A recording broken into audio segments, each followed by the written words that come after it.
Rivalry, history, passion, pride. This series explores football's bitterest clashes.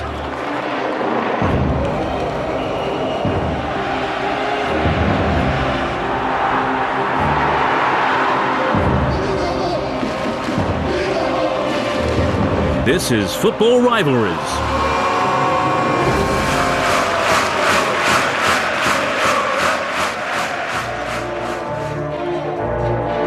Coming up, Tottenham Hotspur against Arsenal, a North London rivalry with plenty of history.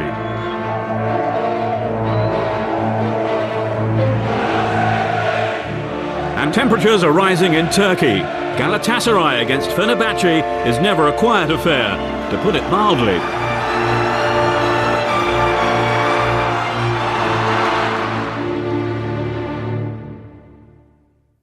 There's a lot of suffering, there's a lot of joy. It does put an extra spark into the game. It's a fierce rivalry, it always has been, it always will be. Whenever the two teams meet, however they are positioned in the league. If we are behind in front, or 10 points behind, or 10 points ahead, when you play Tottenham, it's always a special game. There's always going to be a fierce competition between the two clubs. You're so keyed up for that game. All you want to do is win the game.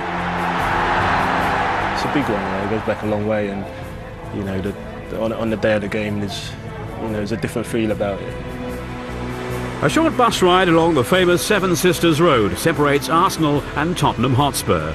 The fans themselves live in the same neighbourhoods. They can even be part of the same family. And it's this proximity that makes the North London rivalry one of the fiercest in English football. The build-up is tremendous. The anticipation and the fear of losing. People want to win that game. They want to be able to be proud over the guy that works next to him because of the fact that he gets the laugh. And that is where what they really don't like is someone taking the mickey and really putting you through it. There are 13 league clubs based in London, but there are just 2 that maintain a passionate head-to-head rivalry. Arsenal and Tottenham Hotspur. And feelings do tend to run deep. That's the best picture in London. Look at that.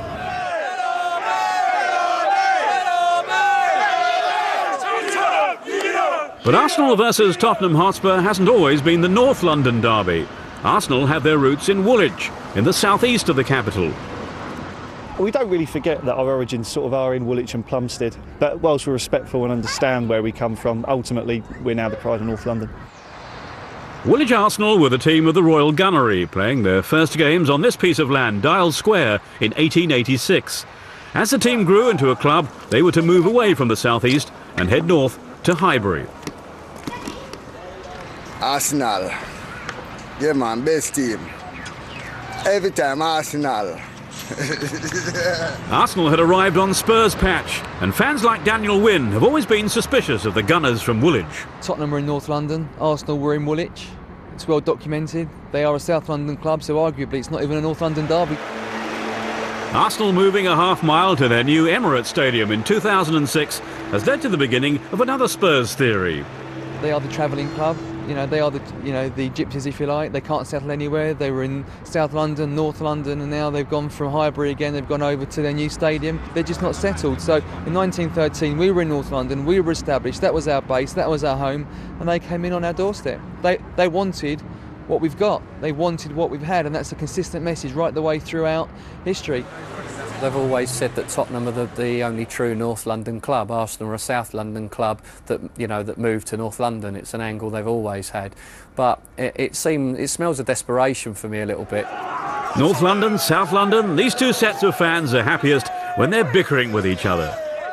I think they try and find another angle to perhaps get their upper hand on Arsenal fans. Herbert Chapman, one of their greatest managers arguably, he was an established player at Tottenham.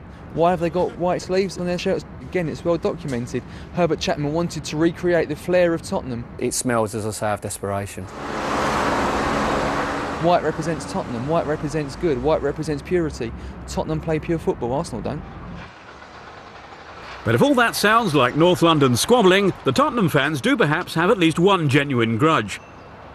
It all dates back to 1919, when Arsenal were in the second division.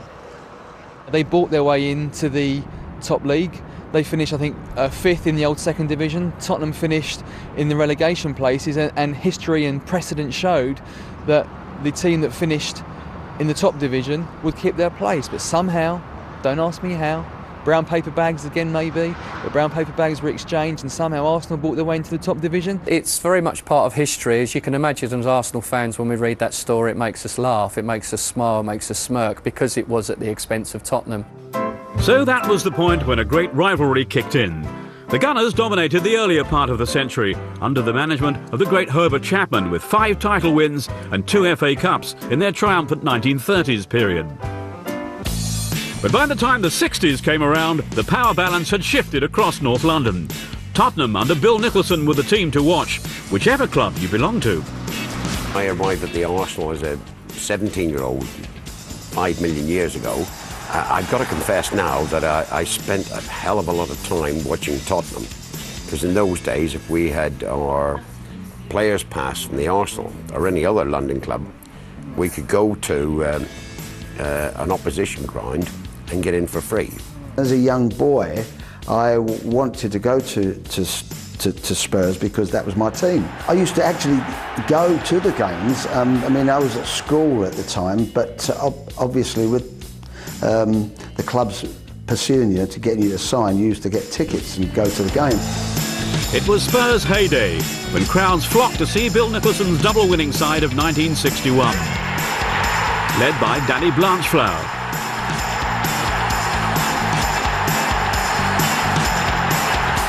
The double side, which had Dave Mackay and Cliff Jones and Blanchflower and so forth, I felt that was the best football I'd seen. It's so fast and beautiful, and used to go to games, and the atmosphere in that ground, I don't think I quite get it the same as with those European nights at Spurs. They were absolutely amazing. These were the glory days at White Hart Lane, and the shockwaves were felt all over North London. Of course we were envious, we were jealous. They played superb football. They were successful in Europe. Everything was going for it. Tottenham had the best of everything. I mean, in those days, if any player was up for sale, the very, very best, it would be Tottenham would be the front runner. I think Everton was another club, and Arsenal, but and Man United, but Tottenham were the big hitters when it came to the finances. I mean, they did buy some wonderful players, there's no doubt about it. Spurs' success made for an electric atmosphere on derby days. I would say in the 60s, it was no different really, because the only one thing in their mind is winning that game. And the streets were packed very early on. They wanted to savour the atmosphere, and basically you couldn't wait for that kickoff. And I would say the support had been thinking about it for weeks, maybe before the game that had played the previous week, because it's coming up. And that's all that's talked about, and that's all is to get that one over on your local rivalry. But competitive as they were, opposing players like Terry Venables and George Graham were pretty good friends off the pitch. We played at Highbury. It was my first marriage, and I got married in the morning. My best man was Terry Venables, who was playing for Tottenham in the afternoon. We got married in the morning. I left the reception, Terry and I. We both went to Highbury to play the game, and then went back to the reception in the evening again. A Spurs double in 1961 was matched by Arsenal 10 years later, a 1971 Cup final victory against Liverpool. But before that, they clinched the league with a 1-0 win at White Hart Lane. The Tottenham games were the special ones of all, and there was many, many great games. And obviously the game that we played when we had to win the championship was at White Hart Lane. There was, I don't know, 50,000 there, maybe more, but there was at least 40 to 50,000 locked out. And I've never seen so many people try to get in a match in all my career. It was just absolutely heaving 2 hours before the game. A fantastic match, a long, hard season. We needed to win it to win the championship, and we just managed to do that as well. I come from a family of Arsenal supporters, and my dad and my uncle were at White Hart Lane in '71 when they ended up locking the gates an hour before kick-off, when essentially they'd let as many people in as they possibly could. When Ray Kennedy scored in the 85th minute, my dad always tells me the story of how he ended up on the pitch with the 25 or 30,000 or so Arsenal fans that squeezed in that night. It changes from decade to decade. Early 60s, Tottenham were doing everything and playing wonderful football, delightful football, and having all the success. We were having a struggle. Then our time came, the Fairs Cup, then 71, the double, etc. Beyond the change of fortunes, there was an even stranger turn of events for Terry Neill himself. It all started with a surprising phone call. I still to this day don't know why the board of Tottenham Hotspur in the mid-70s asked me to take over the bill. Totally understandable that the Tottenham fans, we've got an ex-Arsenal captain replacing the great Bill Nicholson, and they were bottom of the league. Death threats, hate mail by the ton, abusive phone calls, people queuing in the car park before and after games to stick one on me, and that was their own fans. We stayed up in the very last game of the season.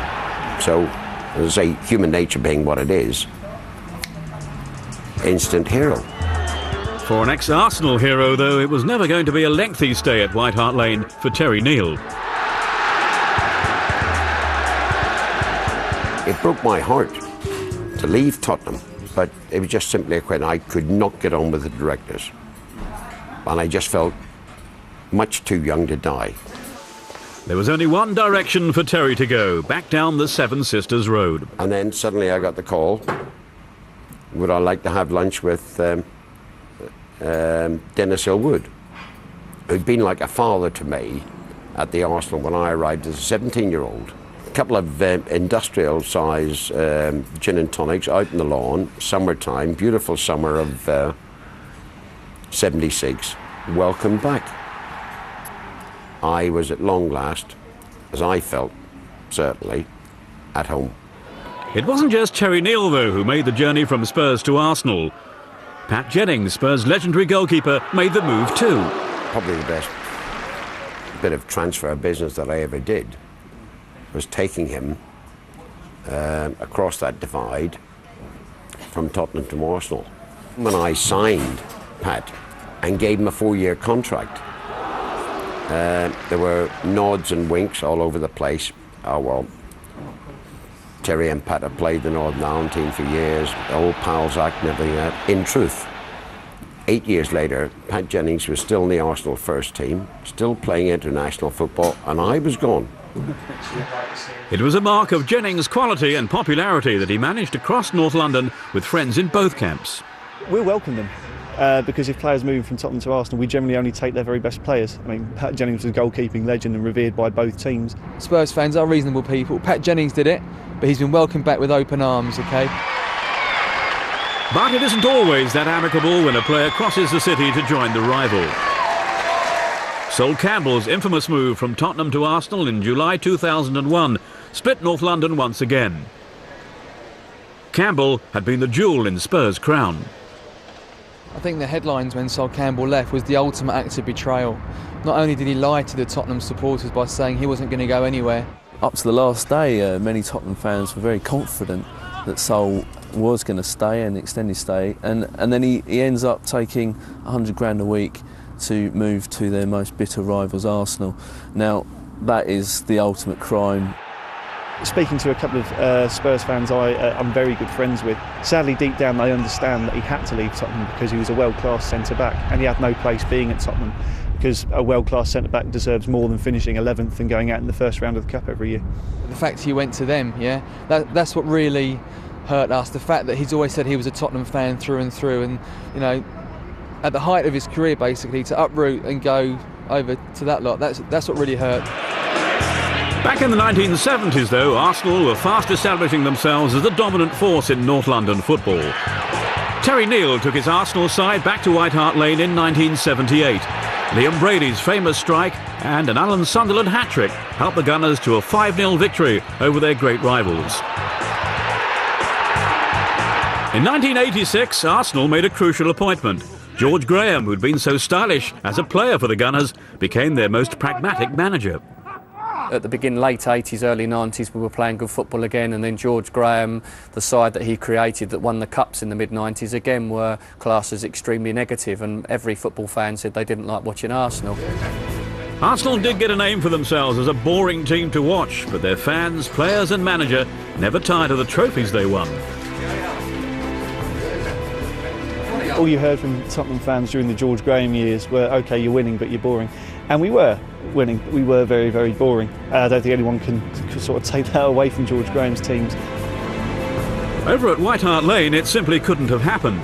Ever since the glory days of the 60s, Spurs fans insisted on football with a certain panache. They expected a certain brand of football, and that makes it harder, because you can say, well, I just want to win. I just want to win. We'll block the goal. We'll do this. We'll do that. We'll do that, and we'll get a goal. And I'm not saying that in the case of the Arsenal, to be fair. I think Arsenal had some terrific players who happened to be excellent defenders, and they didn't give many goals away, and they didn't make any bones about it. I know in the end it is all about winning, but there's also a responsibility of entertainment. It is an entertainment too. Nevertheless, the sound of Arsenal's celebrations down the road was difficult for Spurs fans to accept. All the way through, they've wanted to emulate what Tottenham have done. We were the first British club to win a European trophy. They've only won 2, we've won 3. We were the first club in the 20th century to win the double. Again, they wanted to emulate that. We were the first club to win the FA Cup back to back. They wanted to emulate that. We were the first club to win the League Cup twice. Again, they tried to emulate that. Whatever we've done, we've always set the pace, and they've tried to follow. But for all Tottenham's proud record, Arsenal were now setting the pace in North London, and any new Spurs manager had a struggle to keep on terms.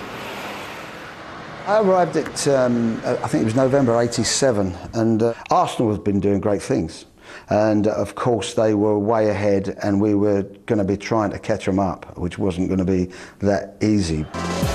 But Venables did eclipse the North London rivals 4 years later when he led his side out at Wembley for an FA Cup semi-final against Arsenal. The prize, a place in the 1991 FA Cup final. In '91, and Gary Lineker was in the team as well then, we had this fantastic performance in the semi-final. And they were really at the top, Arsenal, and we outplayed them, I think it's fair to say. The highlight for us has to be the '91 semi-final, Paul Gascoigne and all that.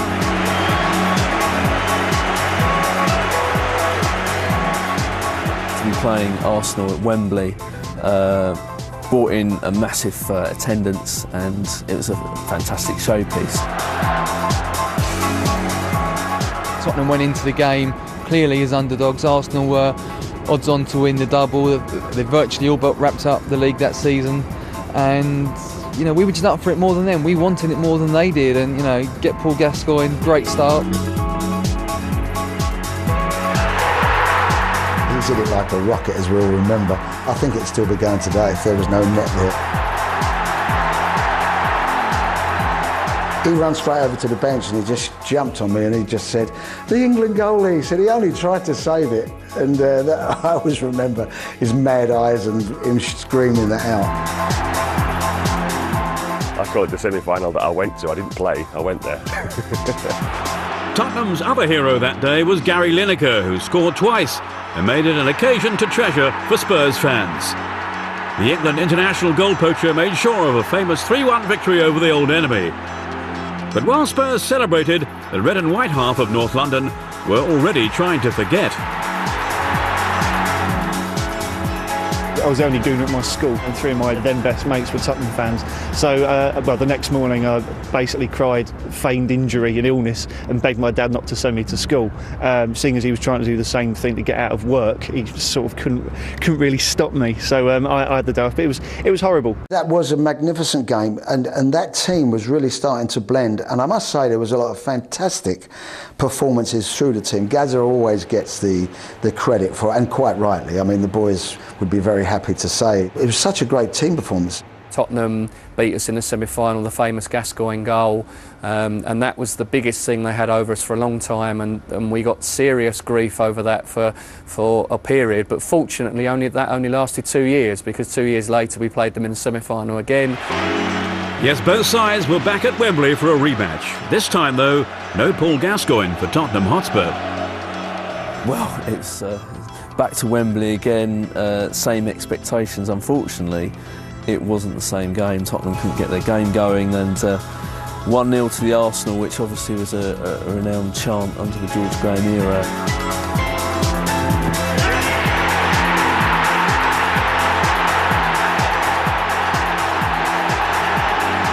That was a wonderful moment. I mean, Tony Adams is Mr. Arsenal, epitomises everything that's great about Arsenal. And for Donkey to win the derby was sweet, and that was the T-shirt that everyone wore for about 4 years afterwards.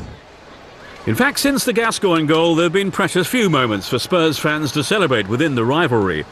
Their misery has much to do with one man, Arsene Wenger, who took over at Highbury in 1996. He introduced a more fluid style, and success soon followed. It has been, in Arsenal's time, a fantastic period, a golden period, which may never be repeated. Wenger's a revolutionary, he's a visionary. We've played the greatest football these shores have ever seen. Watching the Arsenal teams of 2003 and 2004 was something I'll never see again. For that season, 2003-2004, Arsenal won the title without being beaten. And there was further humiliation for Tottenham fans. The Gunners were actually playing attractive football. Desperation for Tottenham as boring Arsenal was a thing of the past. Tottenham, who used to sort of have at least claim to playing better football than their rivals, suddenly were even put into the shadow by the style of football that Arsenal were playing, which didn't go down too well. I think what hurts us is the fact for a while they were doing it, playing the Tottenham way. You know, Thierry Henry, he's definitely up there as one of the great players. But if you look all around them, you know, they have still cheated the way through games. Arsene Wenger likes nothing more than to moan at officials. You know, there's a bit of gamesmanship that comes in to their game. If you look at Tony Adams, his favourite position was appealing for offside. He was the first one to have a go at referees. That's not the way to play the game. If you're going to play it the Tottenham way, you have to play it properly. It's all well and good playing with the flair and the panache, but you've got to do it all the way through, and that's certainly something that Bill Nicholson installed in the Tottenham players of that generation. Arsenal have failed miserably in that.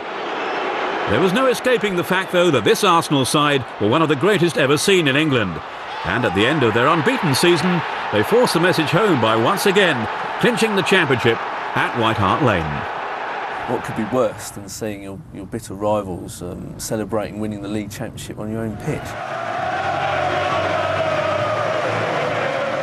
You can say or talk as long as you want, but we did that. We won the league at their ground, and I don't know if they can actually have a shout or will have a shout in their life to win the title at our ground.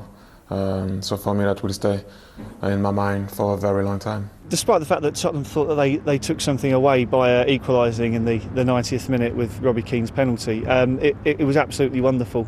Seeing their fans go absolutely crazy, because snatching a draw against Arsenal in the last minute for them is as good as winning the European Cup.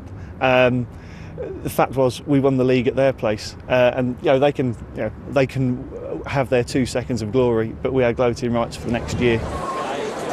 It's been a period of transition at Arsenal. They'd moved to their new 60,000-seater Emirates Stadium, while allowing some very promising youngsters their chance in the Arsenal jersey. Under Dutchman Martin Jol, Tottenham had shown marked improvement, almost knocking Arsenal out of the Champions League places in 2006.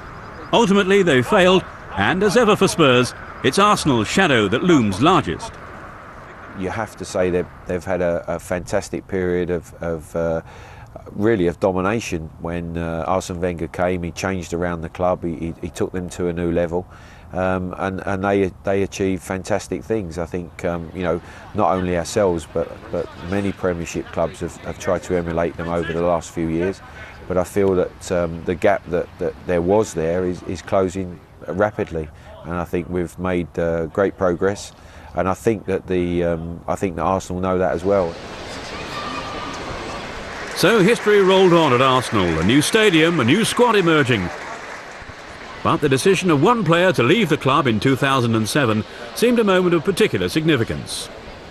I would like to thank everybody that I worked with, that I played with, especially the boss and Mr. Dean and all the Arsenal fans. It was unreal at times.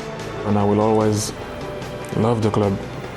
It was and will remain as the most difficult decision in my life. Along with the departure of an Arsenal icon, it had been a turbulent time in the corridors of Arsenal power, with directors leaving and rumours of multi-million-pound takeovers. The overall feeling for me is one of great sadness, great fear, because it used to be such a unified club. And I'd always said, over many, many years, that the strength of Arsenal Football Club was in the boardroom. Now that seems to have been rocked a little, so some interesting times ahead, but I do fear that it may be the end of an era as far as the Arsenal Football Club are concerned. Over at White Hart Lane, the 2007-2008 season brought problems on the pitch, while their closest rivals again excelled. Martin Jol was replaced at the helm by the Spaniard Juan de Ramos, who was immediately confronted by the weight of history at Tottenham. It's obviously very special to be at such a big club with such a past history, but I don't think you can live on past histories. I think you've got to live in the now. This club has been a great club and will be for many years, regardless of whether we're here playing or not. I think we've got to achieve things for ourselves. We have to create history for ourselves rather than looking back and thinking, oh, you know, this is a big club, we can't rest on our laurels. We've got to keep it a big club. You know, there's too many people look back in the past and say, you know, this has happened, this has happened. We've got to create history now.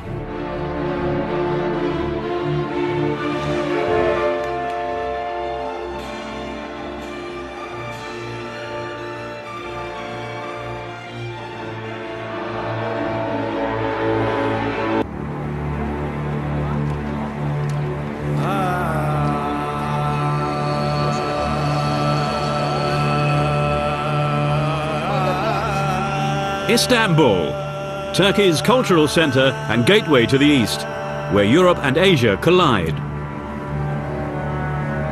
In a city where cultures clash on a daily basis, it's no surprise that Istanbul is also home to one of the most ferocious games in world football.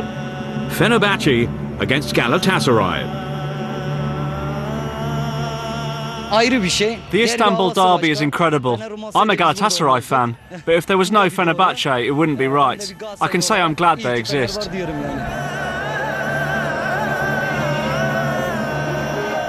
We don't like them. I mean, not like we hate them, actually.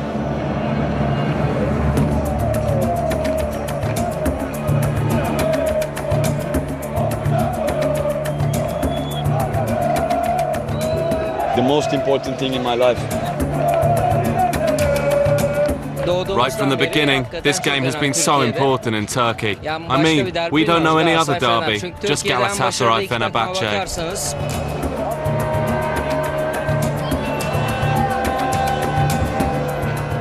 Fenerbahce is an Asian team, Galatasaray the people's team, with a proud 100-year history.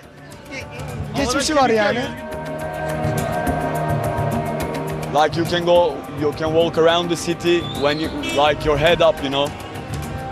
You feel it in your blood. You know that you are not losers.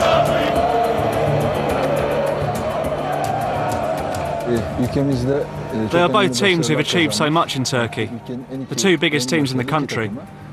Conflict is always expected in these matches, and that's what makes it a real rivalry. It's one of the most important derbies in world football.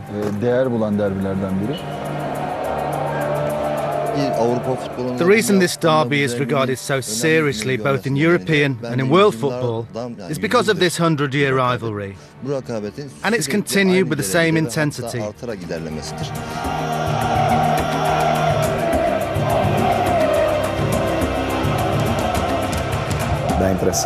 You get the feeling there are two championships here, one the actual league, and the other the matches against Galatasaray. I think it's a huge rivalry. One of the biggest that I've seen in my career.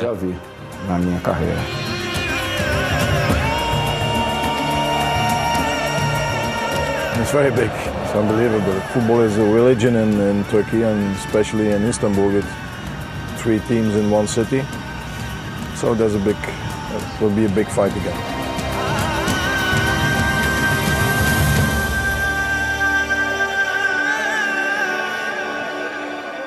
There was a great deal of hostility in the games, not so much from the players. There was no outrageous challenges. There was no ridiculous things went on the pitch, but certainly amongst the supporters, there was real bad feeling between each other.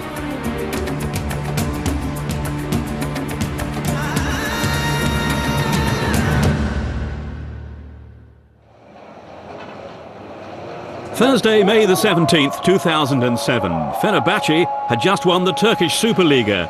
Their next game would be against bitter rivals Galatasaray. It will be like winning another championship. We had some good title-winning celebrations, but I'm sure there'll be some more if we beat Galatasaray. We're going there to win a different sort of title, because we know beating Galatasaray is always a unique feeling. In their previous game, they sealed their triumph with a late draw against Trabzonspor. It was their 17th title, overhauling Galatasaray's total of 16 league wins. And while celebrations were uninhibited, the focus was still only on one thing: beating Galatasaray the following week.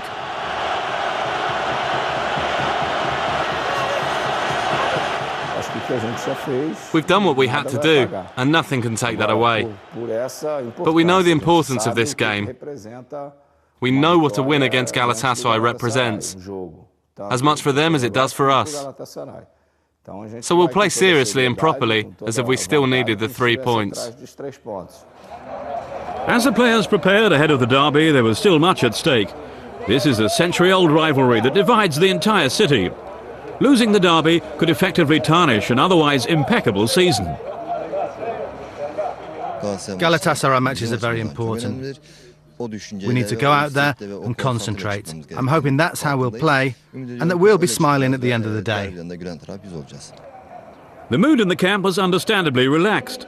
Players signed autographs and posed for photos, safe in the knowledge that they had won the title, not to mention the last 5 out of 6 games against their bitter rivals. As we go into the game as champions, we're a little more relaxed, but at the same time we know what it means to play Galatasaray, and we know what it means to beat them. The fans demand it, and despite the natural relaxed atmosphere here, it will be a great game to play in and hopefully win. Switch to Galatasaray and the mood was less buoyant. Still fighting for second place and a Champions League qualification spot, veteran striker and club legend Hakan Şükür was naturally wary about the prospect of entertaining the newly crowned champions. First of all, we should congratulate them for being champions. Everyone there has put in a lot of effort throughout the season. But this is a one-off game. Whether they're champions or not, you can't view this as just an ordinary game. The results from these matches are important. Without thinking about anything else, we just have to go out and play and try and win like our fans are expecting.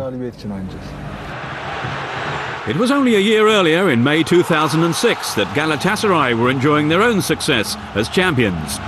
Their recent form in derby matches had been poor, and even a win this time against Fenerbahce wouldn't make up for missing out on the biggest prize of all. I always told, like last year, we lost both of them, but we were champion. I say I would like to lose every time, every year, if we are champion. Now they are champion, and we really would like to win this game. If those celebrations now seemed a distant memory, Galatasaray could content themselves at least with the fact that a derby win then could bring some joy to an otherwise unrewarding season.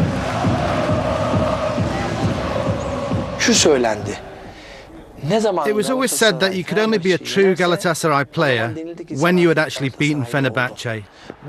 And it was the same at Fenerbahce too. The same joy and excitement is felt there. When I was at Fenerbahce, things were going really badly. Board members were about to resign, the results were bad, but a victory at their ground made you forget everything. Istanbul is a sprawling city reckoned to house close on 20 million people. It's divided by the mighty Bosphorus Strait. On one side lies Europe, on the other Asia. Reasons for the Istanbul rivalry can be viewed similarly. Over in Europe are Galatasaray. Cross to the Asian side and you are in Fenerbahce territory. There's a lot of history and tradition. These are the two best teams in the country.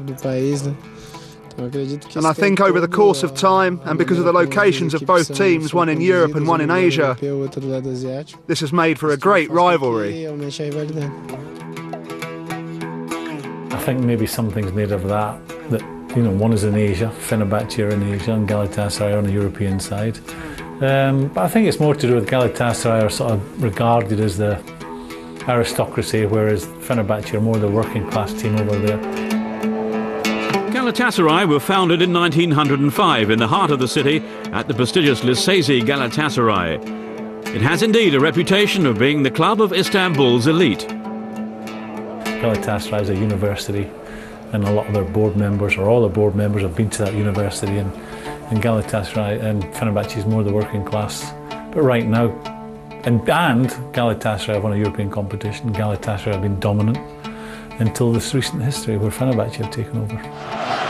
Allied to a recent injection of cash, Fenerbahce have taken over then from Galatasaray as the powerhouse of Turkish football. But this transition of power has heightened already fragile relations between the clubs. I've only been involved in the one game, and there were lots of problems.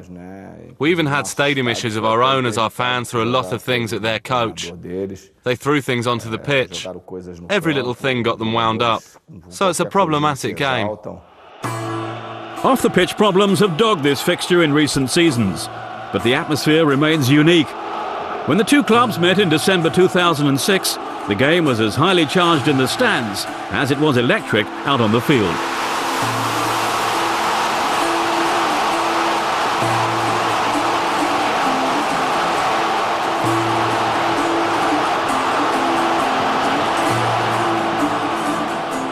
The atmosphere on the pitch was great. Last game that we played in Fenerbahce. It was a good match. Unfortunately, there were some incidents, and that's not so nice, but on the pitch it was great. The fans of the other team, they do not like you at all.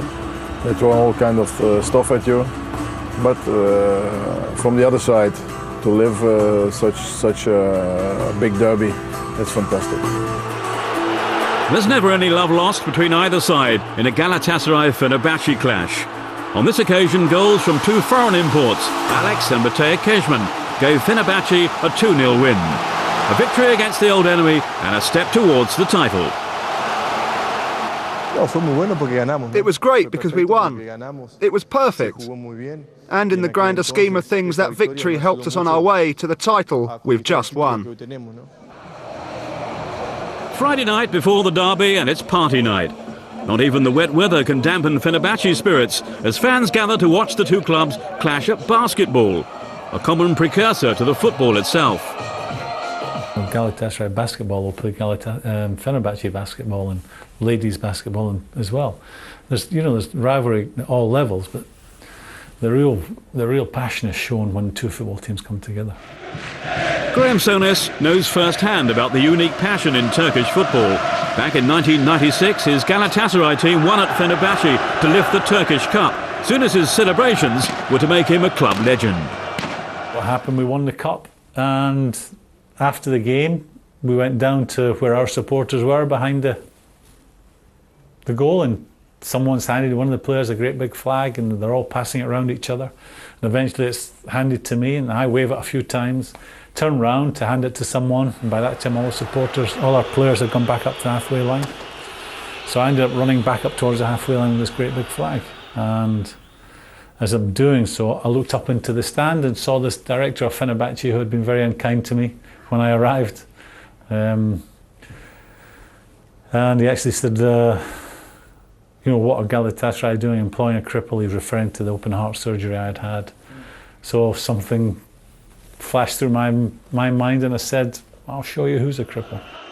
So I veered off to the middle of the pitch and planted it in the middle of the pitch, and as I turned round, then I realised what I'd done. These supporters were now trying to climb the fence to get onto the pitch to murder me, I think. But it received a great deal of publicity at the time, and I believe even today in the derby matches they still sell the t-shirts and pictures of me planting this flag on their pitch. Yeah, April the 13th, 1996. It was the away game, Fenerbahçe. We were in their stadium, and after the game, we won 2-1, and he just ran in the middle of the field with that big flag, you know, like a crusader, you know. We love him. He's like hero to us. He's a hero. We love him. Everyone remembers it well. It was an unforgettable moment. It's a source of pride for all Galatasaray fans. They remember it well and regard Mr. Souness as a real hero. Of course, from a Galatasaray point of view, but not for the Fenerbahçe fans. If they'd caught him at that moment, I don't know whether they'd have bitten him or eaten him. Yılmadık. Mutluyuz. Başka hiç söyleyecek bir şey bulamıyorum. Evren, sen nasıl izledin maçı? I think there was a feeling almost instantly that I wish I hadn't done that. Saturday, May the 19th, 2007, and it's the morning of the derby. The big question, would Galatasaray give the newly crowned champions a guard of honour? If Galatasaray do this, it'll be a first in Turkey. They'll be doing the right thing and showing their class to everyone. Because Galatasaray have already proved themselves with European success. For me, the right thing to do would be to form a guard of honour. Traditional as it may be, this fixture isn't exactly renowned for its sportsmanship, given all that's at stake. So what do the fans think about a guard of honour? If Galatasaray came to Kadıköy, I wouldn't applaud them either, and so I'm not expecting them to. But this year we beat every single team. We beat Trabzonspor, Galatasaray the first time round, and Beşiktaş. We haven't dropped a single point against any of the top 9 teams. We've beaten everyone, so yeah, they should applaud us now. We're not going to applaud today. No way. They should know that. We just want to win today. The media created this debate the other day, should we applaud or not? They never asked the fans if we were going to applaud, though. We're not going to, and that's that. By the time Saturday afternoon came around, the issue was largely forgotten. Home fans arrived several hours before the game. It's an amazing sight. For as far as the eye can see, there are throngs of red and yellow. Passers-by are greeted by a wall of sound. Supporters in great spirits and great voice too, ahead of such an important game.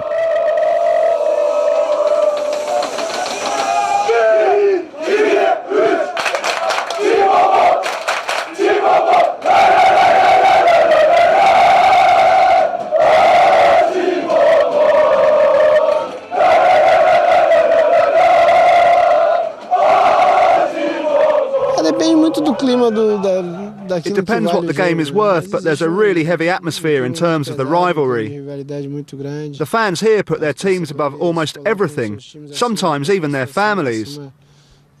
So it's slightly different to other countries. But lately, thankfully, nothing worse has happened than a few celebrations inside the ground.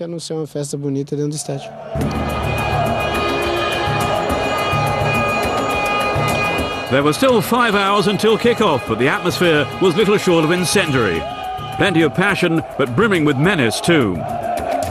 The home fans had gathered ready to give Fenerbahçe a special welcome of their own. As they chanted, snarled, lit flares and stoned buses from the Fenerbahçe district, there was no doubting that this year's derby would be very special. And the guard of honour, forget it.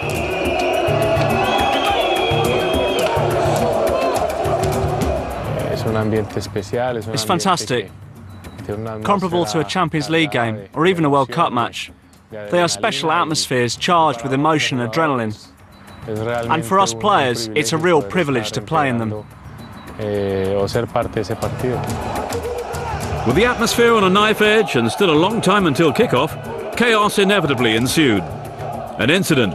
Fans rushed through the busy Istanbul traffic, perhaps predicting a clash with rival away fans. A home supporter had been run over by a passing car. It's emblematic of the chaos and anarchy that surrounds this fixture.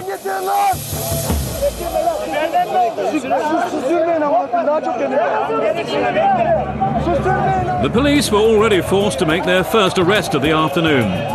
Again, all part and parcel of the Istanbul derby.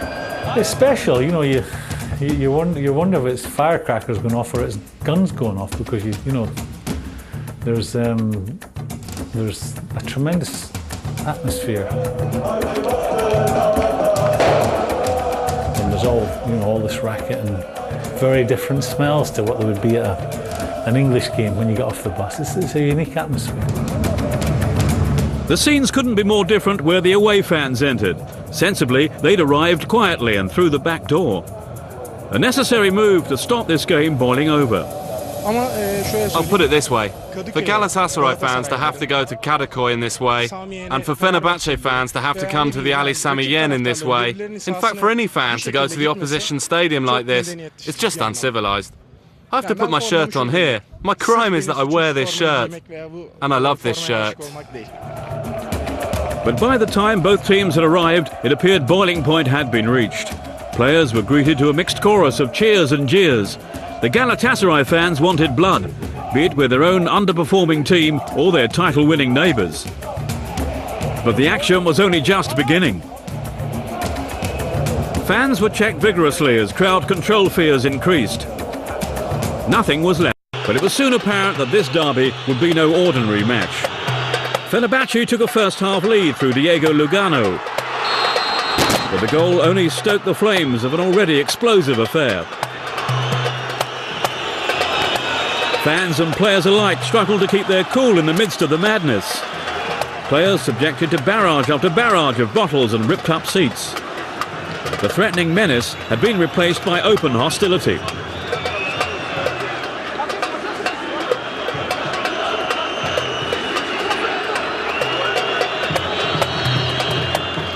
Fenerbahce went into the break 2-up. Edu Dresena with the goal. The away fans' party was in full swing. As the teams came back for the second half, there was little sign of the atmosphere improving. The stadium was a white-hot cauldron.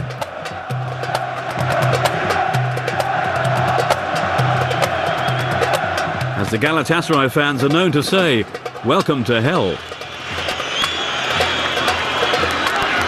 The game continued, so did the tackles, and still the bottles and seats rained down. So much so that the match had to be abandoned midway through that second half.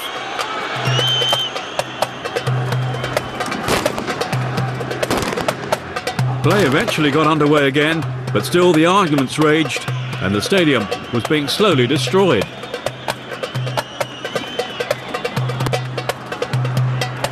But at least they managed to complete the 90 minutes and Fenerbahce's title celebrations could get underway.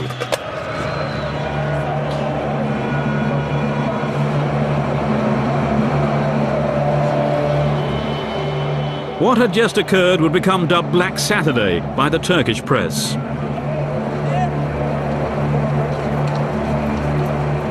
This was the Istanbul derby laid bare in all its ugly glory.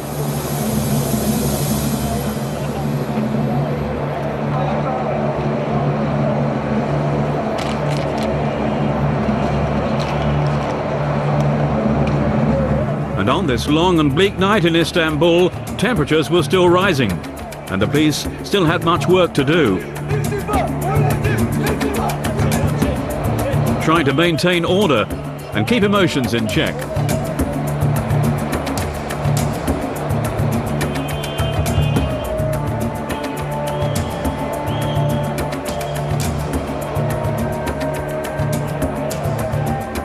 In fairness, derby matches in Istanbul aren't always like this. Often they're a celebration of high-quality, high-octane football as Turkey continues to evolve and improve its standing within the world game.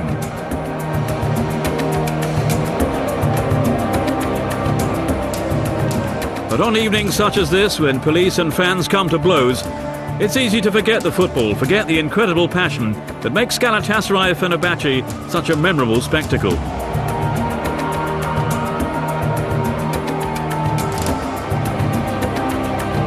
Turkish football is suffering at the hands of a violent minority. On this occasion, 12,000 seats were ripped from the stadium, and the police had to make over 50 arrests. An unsavoury night in so many ways. There's no doubt the edge to this most passionate of derbies.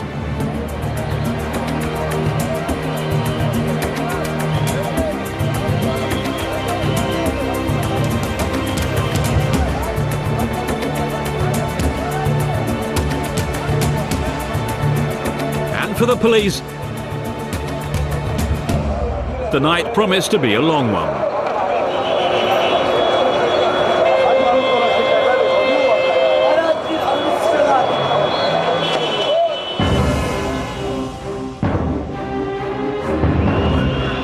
Thank you for watching. Make sure you don't miss the rest in the series of football rivalries.